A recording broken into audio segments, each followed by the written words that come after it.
नमस्कार, मैं हूं अजय और आप देख रहे हैं इवनिंग एजेंडा। एक बहुत बड़ा ऐलान आज बीएसपी की तरफ से हुआ जिसके सियासी जगत में बड़े मायने हैं।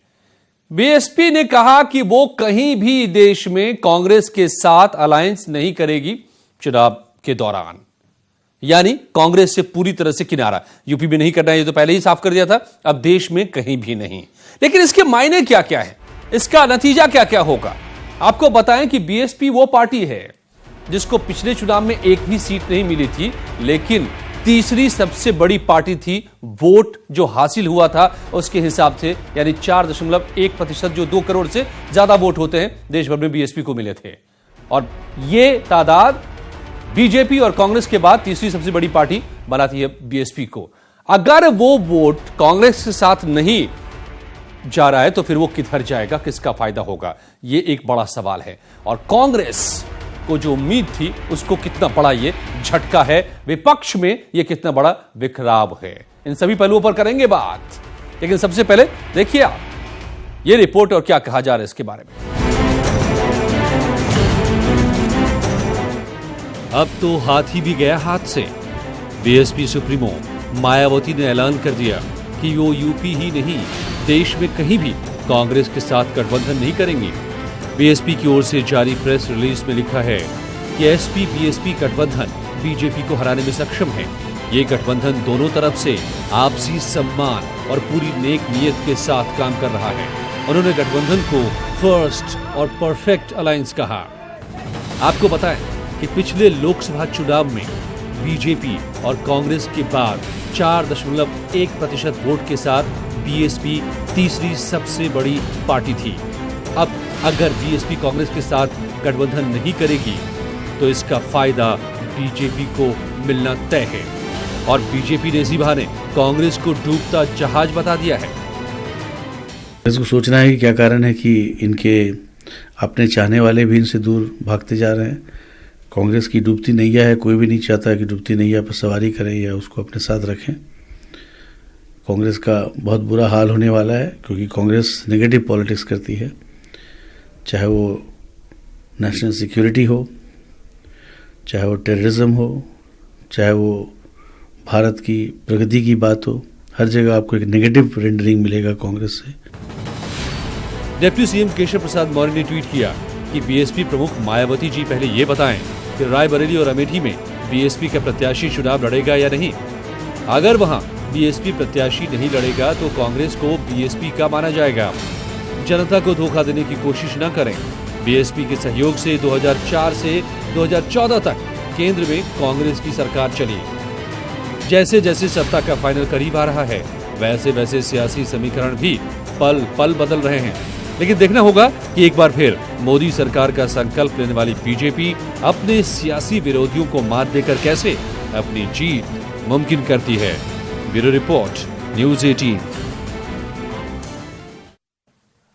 और अब कांग्रेस की तरफ से क्या सफाई आई है इसके बारे में, ये भी सुन लीजिए। कांग्रेस की वर्किंग कमेटी की बैठक अहमदाबाद में हुई और वहां एक प्रस्ताव आया कि जो लाइक माइंडेड पार्टियां हैं वो कांग्रेस के साथ गठबंधन करें और मोदी सरकार को सत्ता से बाहर करें। लेकिन दूसरी तरफ बीएसपी प्रमुख मायावती ने कह दिया कि मुझे अब कांग्रेस के साथ किसी राज्य में गठबंधन नहीं करना, हम अकेले चुनाव लड़ेंगे। कितना झटका है ये कांग्रेस के लिए? नहीं, देखिए, मायावती जी की पार्टी से हमारा समझौता अभी जो 3 राज्यों के चुनाव जहां हम जीते हैं, प्रयास के बाद भी वहां उनके और दोनों तरफ से कुछ बातें हुई लेकिन बात बनी नहीं। मध्य प्रदेश में हमारा समझौता नहीं हुआ, छत्तीसगढ़ में हमारा समझौता नहीं हुआ, राजस्थान में हमारा समझौता नहीं हुआ। तो हम अलग अलग पार्टी हैं, अगर उन्होंने ये फैसला किया है। लेकिन देश में और भी पार्टियां हैं, हमने सबको कहा है। मेरे साथ दिलीप श्रीवास्तव बीजेपी के प्रवक्ता, जगदेव सिंह यादव एसपी के प्रवक्ता जुड़े हुए हैं, विजन सिंह प्रवक्ता कांग्रेस के, और अशोक भारती साहब दलित चिंतक जुड़े हुए हैं। स्वागत है आप सभी का। क्या दिक्कत है ब्रजेश सिंह जी, ब्रजेंद्र सिंह जी, क्या दिक्कत है? आपसे सब किनारा करते जा रहे हैं, अब हाथी भी गया हाथ से, कोई नहीं चाहता। बीजेपी कह रही है डूबता जहाज है, कौन इस पर जाए, सब भागते जा रहे हैं आपसे दूर। एक से 1.5 महीना हो गया जब बसपा सुप्रीमो आदरणीय मायावती जी और समाजवादी पार्टी के अध्यक्ष आदरणीय अखिलेश यादव जी और लोकदल के श्री अजीत सिंह जी ने मिलकर के एक गठबंधन उत्तर प्रदेश में बनाया हुआ है। उसके अगले दिन कांग्रेस पार्टी ने विधिवत रूप से घोषणा किया कि कांग्रेस पार्टी उत्तर प्रदेश में अपने दम पर अकेले चुनाव लड़ेगी। तो और चारा क्या और था? हमने जब सबने बना लिया गठबंधन तो आपको यही कहना था। जी नहीं, चारा अब राजनीति में 130 साल पुरानी पार्टी है। अगर आप जानना चाहते हो तो इसके पहले भी कभी उत्तर प्रदेश में किसी लोकसभा चुनाव में झा साहब कांग्रेस पार्टी ने किसी समझौता नहीं किया। 14 में राष्ट्रीय आप यूपी की बात कर रहे हैं, पूरे देश में अब आपको आज मायावती ने की बात कर रहा हूं, साफ साफ कह रहे हैं कि पूरे देश में कहीं भी आदरणीय मायावती जी का नहीं तो कहीं थी भी नहीं वो कभी। आप याद करिए किसी भी लोकसभा चुनाव में बहुजन समाज पार्टी के साथ कांग्रेस पार्टी किस देश अरे आप लोग तो महागठबंधन बनाने चले थे, करके चुनाव आप लोगों ने मोदी को मात देने के लिए सब एकजुट होने की बात कही थी। आप लोग, लेकिन कोई आपके पास आके फटक नहीं रहा है। अपने आप जा रहे हैं अपने गलत नीतियों से। मोदी को हिंदुस्तान की जनता उखाड़ फेंकने जा रही है। हम अकेले सब दूर हो रहे आपसे। 29 पार्टी का गठबंधन बन गया वहां एनडीए में। आपको पता है पिछली बार 16 पार्टियों का था, इस बार 29 पार्टियों का हो चुका अब तक। और 10-5 पार्टी जोड़ ले। और आप आपके पास से सभी दूर जा रहे हैं। मन में ठान रखा है। चलिए ठीक है, हमारे पास से कोई दूर नहीं जा रहा है। उत्तर प्रदेश में सपा बसपा और जगदेव सिंह यादव जी बना था। अरे जगदेव जी, कांग्रेस ने अकेले लड़ने का फैसला किया था, वो हम हैं। तो इसमें कौन कहां जा रहा है? अब कोई आए आपके साथ तब तो आप साथ में लड़े ना। आप जगदेव जी क्यों हम लोग क्यों कांग्रेस से इतना दूर भाग रहे हैं आप लोग? क्या आप लोगों को नतीजा समझ में आ गया है क्या पहले ही? क्या मायावती जी को समझ में पहले ही आ गया है क्या? देखिए कांग्रेस को आत्ममंथन करना चाहिए। गलती कांग्रेस ने की है और उसका खामियाजा वही भुगतेंगे। आप याद करिए जब गुजरात में चुनाव हो रहा था 5 सीटें में मारे 25 सीटें जदयू बीएसपी साथ सब हो जाता, उसमें नहीं दिया इन्होंने। 7 सीटें हारे 200 और वहां सरकार बीजेपी की नहीं कांग्रेस बनती, नहीं समझौता किया। अभी मध्य प्रदेश राजस्थान और छत्तीसगढ़ की बात कर लिए, मैं तो प्रभारी था मध्य प्रदेश का। कई बैठकें हुई कांग्रेस के साथ, 10-12 बैठकें हुई, उसके बाद भी उन्होंने गठबंधन नहीं किया। वहां भी 50-60 सीटें देते, 50 देते, सारा होता। आज जो मोहताज है जो मांग रहे हैं ना, सपोर्ट दिया हमने दिया मायावती ने, उसकी जरूरत नहीं पड़ती। ये जहां है वहां नहीं देना चाहते, जहां कुछ नहीं मान लेना चाहते। माननीय अखिलेश यादव जी ने पिछले चुनाव में 105 सीटें दे दी, 28 सीटें। नहीं, ये बात ये सीटों को लेकर के है, बड़ा दिल या बात ये है जो बीजेपी कह रही है कि डूबते जहाज पर कौन बैठे। गठबंधन तो दोनों वहां से ताली बजती। मैं ये जहाज वाली बात नहीं है, गठबंधन की बात कर रहा हूं। दोनों बात ये कांग्रेस ने वास्तव में गठबंधन धर्म कहीं देश में नहीं निभाया, इसे लोग समझ गए। कांग्रेस और बीजेपी की जो है वही कांग्रेस का है। कांग्रेस अपना हाथ नहीं दे रही है गठबंधन के लिए, और आज भी चाह रहे हैं। अशोक भारती जी, आज भी आप मैं आता हूं जगदेव जी आपके पास फिर से। रायबरेली में और ठीक है, अमेठी में अगर सपा बसपा लड़ जाएगी तो क्या कांग्रेस स्थिति होगी आपको मालूम है? नहीं तो यही मैं सवाल आपके पास, सब साथ लेके चलना चाहिए। यही सवाल आपके ऊपर खड़ा होता है और आप दोनों पार्टियों पर खड़ा होता है जगदेव जी। इसके मूल आप लोग क्या कर रहे हैं ये समझ में नहीं आता लोगों को। अभी ये कौन सी नूरा कुश्ती है कि आप लोग जाकर के मध्य प्रदेश में मिल लेते हैं, सभी कांग्रेस को सपोर्ट कर देते हैं। आप लोग अमेठी रायबरेली में गठबंधन हो जाता है और यहां आप कहते हैं कि हम कहीं नहीं साथ में लड़ेंगे। ये क्या है? अशोक भारती लाना चाहिए। अशोक भारती जी कौन ये कैसा है? ये कैसी दूरी, ये कैसी मजबूरी? आप देख लीजिए, ये साथ है सभी, ये दूर है सभी। सुन लीजिए जगदेव जी, अब कांग्रेस अब सुन लीजिए अशोक भारती जी की भी आवाज। दलित चिंतक भी हमारे साथ हैं। क्या ये जो 4.1% वोट है, अगर ये विपक्षी एकता इस तरह से अब तार हो गई है, महागठबंधन गया, तो इसका तो फायदा सीधे बीजेपी को होना है ना?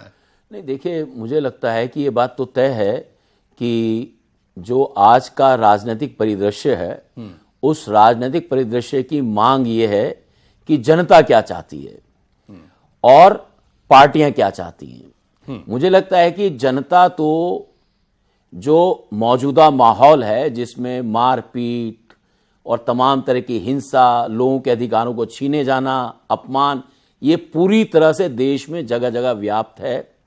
जनता चाहती है इस से मुक्ति मिलनी चाहिए, लेकिन क्या राजनीतिक दल जी ये बातें जो आप कह रहे हैं कहाँ कहाँ है पूरे देश में ये और उत्तर प्रदेश को अगर एग्जाम्पल ले लें, ये कश्मीर में तो हमें दिखाई दे रहा है, बॉर्डर पर तो दिखाई दे रहा है, देश में भी है क्या ऐसा हाल? नहीं, मैं बता देता हूं, 13 पॉइंट रोस्टर का सवाल बता देता हूं, SC/ST एक्ट का बता देता हूं, और ये जो फैसले आदिवासियों का मसला है, तो ये पूरे देश में हो रहा है। जहां जहां कमजोर तबके हैं, मतलब कमजोर ऐसा आज कुछ खड़ा हो गया है, आदिवासियों का मसला, नक्सल का मसला, दलित शोषण का मसला, ये तो हिंदुस्तान में सदियों से चला आ रहा है, उसको कम करने की लगातार कोशिश हो रही है, जो अभी तक हो नहीं पा रही है। मैं बता रहा हूं 2006 में फॉरेस्ट राइट एक्ट बना था। मौजूदा सरकार का कोई लॉयर या सॉलिसिटर जनरल गए नहीं उस राइट एक्ट को बचाने के लिए। फर्जी संस्थाएं आदिवासियों के खिलाफ खड़ी हो गई। सुप्रीम कोर्ट ने जजमेंट दे दिया, SC/ST एक्ट को डेमोलिश कर दिया था। मैं वही सरकार ने उसको बहाल कर दिया। नहीं, सरकार ने बहाल नहीं किया, सरकार को बहाल करना पड़ा क्योंकि दलित और आदिवासी सड़कों पर आए। ऐसा नहीं, ठीक है, ये सरकार अगर, तो मेरा मानना यह है कि ये जो पूरा का पूरा सियासत का चक्र चल रहा है, इस सियासत में मुझे लगता है बहन मायावती ने जो फैसला लिया है जी, ये समाज की इच्छाओं को ध्यान में रख के नहीं लिया है। अच्छा। बल्कि अपनी राजनीतिक मजबूरियों को लेकर या अपनी राजनीतिक पार्टी को बरकरार रखने के लिए किया है। मेरा अब कुछ भी कहिए उसको, मुझे लगता है कि, लेकिन यह बात समझना पड़ेगा कि जब देश में चुनाव के परिणाम आएंगे, चुनाव की जो बिसात बिछ रही है, उसमें मुख्य पार्टियां दो ही होंगी, एक होगी कांग्रेस और एक भारतीय जनता पार्टी। तमाम पार्टियों को यह सोचना है कि वो किस खेमे के साथ है। मुझे लगता है बहन मायावती इस बात के लिए अपना पल्ला एकदम साफ रखना चाहती हैं, कल को अगर जरूरत पड़ी तो भारतीय जनता पार्टी के साथ जाके सरकार बना सके, और जरूरत पड़ी तो कांग्रेस के साथ भी चली जाए। बिल्कुल, मतलब कांग्रेस तो कह ही रही है वो उनके साथ बना सकती है। नहीं, कांग्रेस के साथ तो है भी, एमपी में तो सपोर्ट किया ही हुआ है। कांग्रेस ने वहां एमपी में सपोर्ट किया है, यूपी में भी अमेठी रायबरेली को छोड़ा है, उन्होंने छोड़ी है। तो मुझे लगता है कि वो अपना ये पल्ला ये साफ रखना चाहती हैं कि उनको मौका मिले। अगर मान लीजिए कांग्रेस सरकार ना बना पाए और भाजपा सरकार बनाए तो बहन मायावती की कुर्सी और उनकी पार्टी सुरक्षित रहे, इसलिए उन्होंने ये दिलीप श्रीवास्तव जी, यार आप लोगों की कोई चाल तो नहीं है ये क्या? अब जैसा हमें दलित चिंतक बता रहे हैं अशोक भारती जी कि अगर जरूरत पड़ी तो आपके साथ भी आ सकती हैं मायावती। अब अजय जी किस प्रकार से अशोक जी बता रहे हैं, यह लगता है या तो ये मायावती जी के निकटस्थ हैं या दलित चिंतक की बजाय ये राजनीतिक चिंतक हैं, जिस प्रकार से इनका विश्लेषण हो रहा है। और इन्होंने किस स्थिति परिस्थिति के आधार पर इन्होंने ये बातें कही हैं, ये तो यही स्तर पे बता सकते हैं।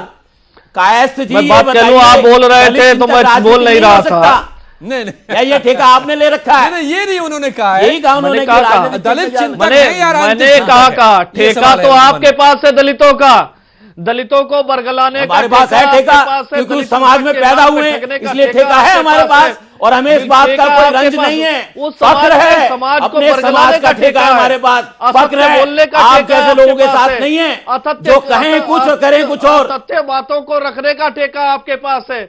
डॉक्टर अंबेडकर जी के सिद्धांतों को अगर आपने रखा होता, उनकी बातों को रखते तो बहुत अच्छी बात होती।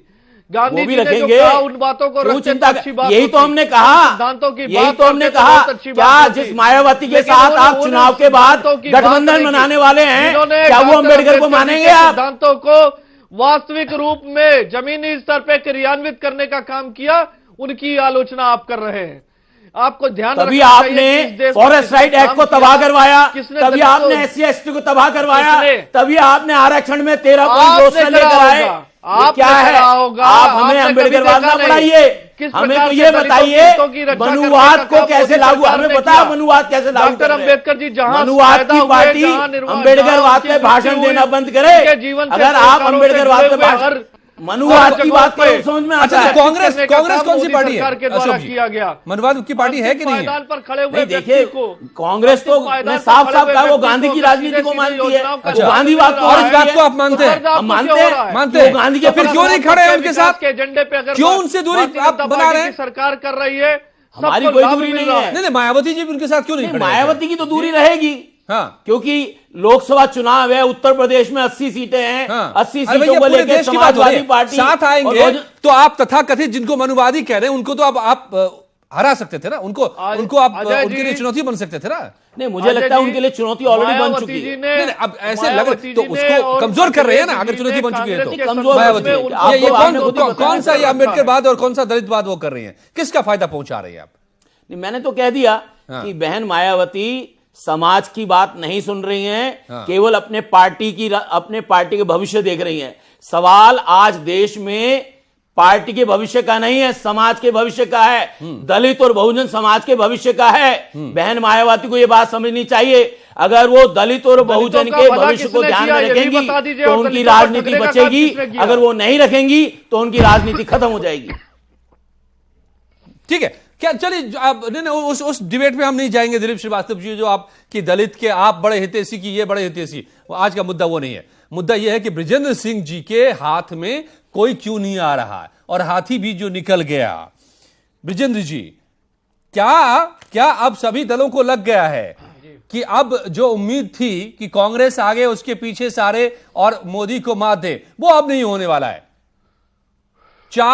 मतलब तीसरी सबसे बड़ी पार्टी थी वो, अगर आपके साथ होती तो 8% का फर्क पड़ जाता, दूसरे से आप एडवांस में होते।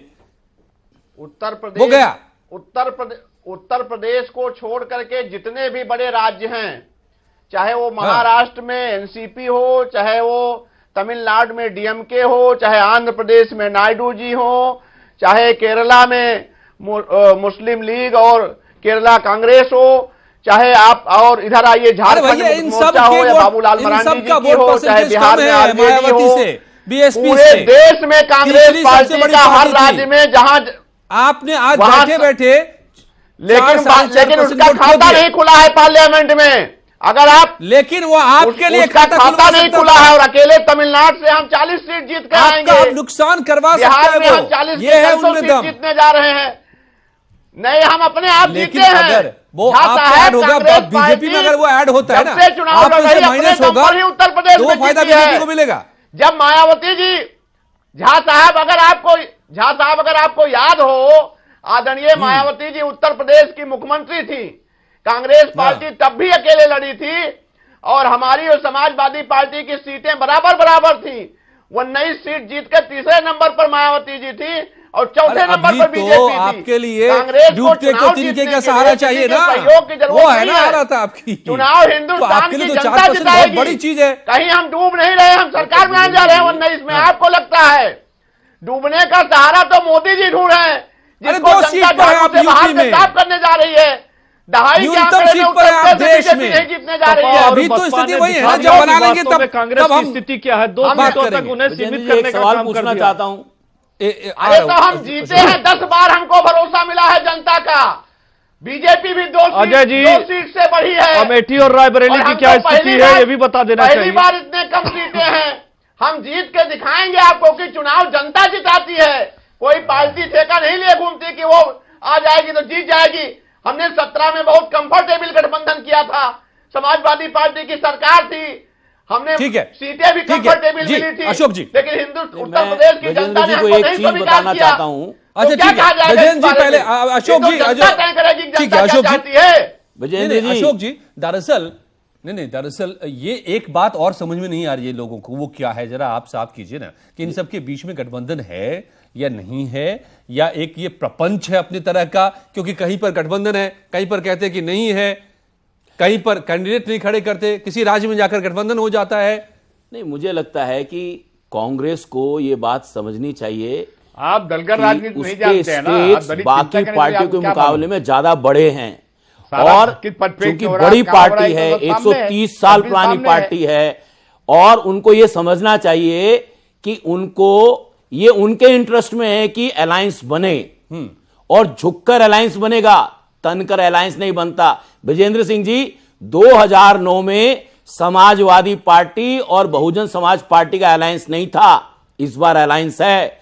इस बार शायद जो आप सोच रहे हैं 2009 में जो बराबर सीटें मिली थी, इस बार वो स्थिति नहीं होगी। और मुझे लगता है इस बार बड़ी चुनौती समाजवादी पार्टी, बहुजन समाज पार्टी नहीं है आपके लिए, इस बार बड़ी चुनौती आपके लिए भारतीय जनता पार्टी है। उससे लड़ने के लिए जितने ज्यादा लोग आपके साथ खड़े दिखाई देंगे, उतनी आपका बड़प्पन बढ़ेगा, उतनी आपकी संभावनाएं बढ़ेंगी। अगर एक एक करके छिटकते जाएंगे तो आप अकेले छूट जाएंगे, छूटते जा रहे हैं। तो मतलब इतनी बात कांग्रेस के राहुल गांधी को समझ नहीं आ रही है। कन्याकुमारी तक साथ साथ हैं, जम्मू कश्मीर तक हमारे साथ, सब जगह गठबंधन है, कंफर्टेबल गठबंधन है। अजय जी, कन्याकुमारी से लेकर के कश्मीर तक कांग्रेस पार्टी का सब जगह कंफर्टेबल गठबंधन है। भारती जी का एजेंडा तो साफ है कि भारतीय जनता पार्टी को रोकने की बात कर रहे हैं। दलित चिंतक के रूप में दलितों के हित के बारे में कोई बात नहीं कर रहे। मुलायम काशीराम हवा मुड़ के जय श्री राम सरकार बनी थी और दाही पर रहने वाली बीएसपी। ये किस प्रकार से दलितों की चिंता कर रहे हैं, ये चैनल पे दिख रहा है। इनका तो एजेंडा साफ साफ दिख रहा है। ये साफ साफ संदेश देना चाहते हैं कि भारतीय जनता पार्टी को रोकने के लिए सब लोग एक हों। लेकिन दलितों के संदर्भ में जो मोदी सरकार द्वारा जो कृत्य किए गए, जो उनके कल्याण के लिए किए गए, उसकी उन्होंने कहीं भी चर्चा नहीं की।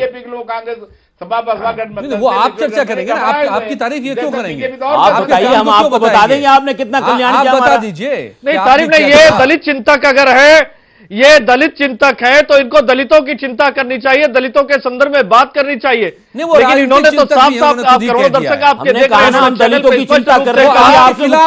राजनीतिक चिंतक तो इनको बसपा के प्रवक्ता के रूप में बैठना चाहिए, दलितों के लिए क्या इनको बसपा के प्रवक्ता के रूप में बैठना किया, चाहिए, या किसी राजनीतिक दल के प्रवक्ता के रूप में बैठना चाहिए, या किसी राजनीतिक दल के प्रवक्ता के रूप में बैठना चाहिए। इनको बात रखनी चाहिए। ये मुद्दा नहीं है कि ये इनका क्या है डायरेक्शन, मुद्दा ये है कि दलित के लिए अगर आपने बड़ा काम किया तो आप बता दीजिए कि जो मायावती जी के साथ रहे वो अब आपके साथ आ जाएं दलित। जो 4.1 उनको मिला था 2 करोड़ से ज्यादा वोट पिछली बार, वो आपके साथ आ जाए। ऐसा क्या कर दिया आपने? क्रियान्वित करना चाहिए अंतिम। आप ये बताइए श्रीवास्तव जी, आपने तो बहुजन समाज पार्टी के साथ मिलकर कई बार सरकार बनाई थी ना, चाहे उज्ज्वला हो, बनाई थी नहीं बनाई थी। बहन मायावती गुजरात में नरेंद्र मोदी का प्रचार करने गए थे। तो एक दलित महिला को आवाज दी, होना चाहिए, एक दलित महिला की आवाज बुलंद की, उसी दलित महिला को बचाने का काम भी भारतीय जनता पार्टी ने किया था। स्टेट गेस्ट हाउस कांड भी मैं आपको याद दिलाना चाहता हूँ। उनका विकास किया आपने, भ्रष्टाचारियों का।